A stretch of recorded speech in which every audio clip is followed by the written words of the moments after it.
Tahukah kamu bahwa UMKM memiliki peran yang sangat penting dalam pertumbuhan ekonomi di Indonesia?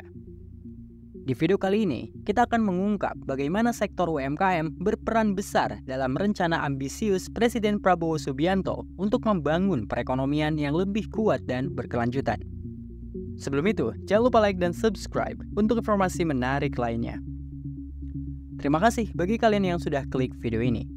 Kali ini, kita akan membahas peran vital UMKM dalam pembangunan ekonomi di Indonesia, khususnya di bawah pemerintahan Presiden Prabowo Subianto. Bagaimana sektor ini bisa menjadi tulang punggung ekonomi dan mendukung target pertumbuhan ekonomi Indonesia sebesar 8%. UMKM atau usaha mikro kecil dan menengah memegang peran yang sangat penting dalam perekonomian Indonesia. Saat ini, terdapat sekitar 66 juta pelaku UMKM di tanah air, yang berkontribusi sebesar 61% terhadap PDB Indonesia. Angka ini bahkan lebih tinggi dibandingkan dengan negara-negara besar seperti Jerman dan Jepang. UMKM menciptakan lapangan pekerjaan terutama di daerah-daerah terpencil. Tapi, apa yang membuat sektor ini begitu penting? Di era pemerintahan Presiden Prabowo Subianto, UMKM menjadi salah satu pilar utama dalam mencapai target pertumbuhan ekonomi yang ambisius yaitu 8%. Dalam kerangka Prabowonomics yang berfokus pada kedaulatan pangan, energi, dan peningkatan daya saing industri nasional, UMKM punya peran yang besar.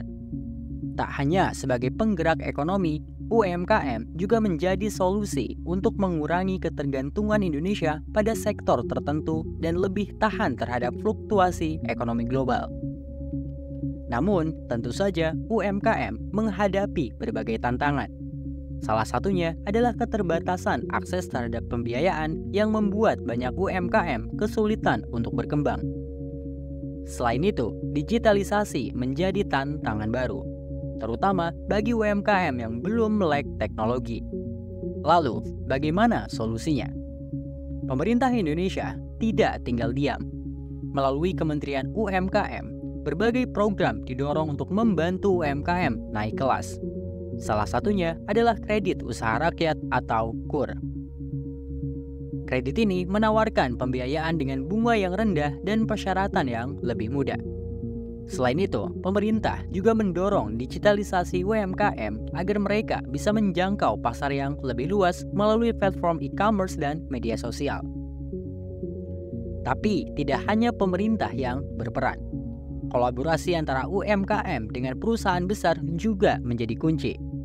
Misalnya, perusahaan-perusahaan seperti Pertamina, PLN, dan Telkom telah bekerja sama dengan UMKM untuk meningkatkan teknologi dan pengetahuan mereka. Ini memberi UMKM akses ke pasar yang lebih besar dan meningkatkan daya saing produk mereka, bahkan hingga ke pasar internasional. Dengan adanya berbagai dukungan dan kolaborasi, UMKM tidak hanya bisa bertahan, akan tapi bisa berkembang dan naik kelas. Dan ini berdampak positif pada perekonomian secara keseluruhan.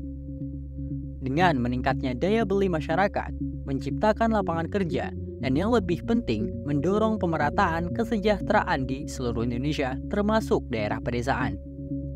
Jadi, UMKM bukan hanya penggerak ekonomi lokal, tapi juga pahlawan ekonomi nasional yang perlu terus didorong. Dengan dukungan yang tepat, kita bisa membawa UMKM Indonesia menuju puncak kesuksesan yang lebih tinggi. Maka dari itu, mari kita mendukung para pelaku UMKM di Indonesia. Terima kasih banyak telah menonton. Apabila kalian memiliki pendapat, silahkan langsung ditulis di kolom komentar. Jangan lupa like dan subscribe dan share video ini. Semoga informasi ini bermanfaat. Sampai jumpa di video berikutnya.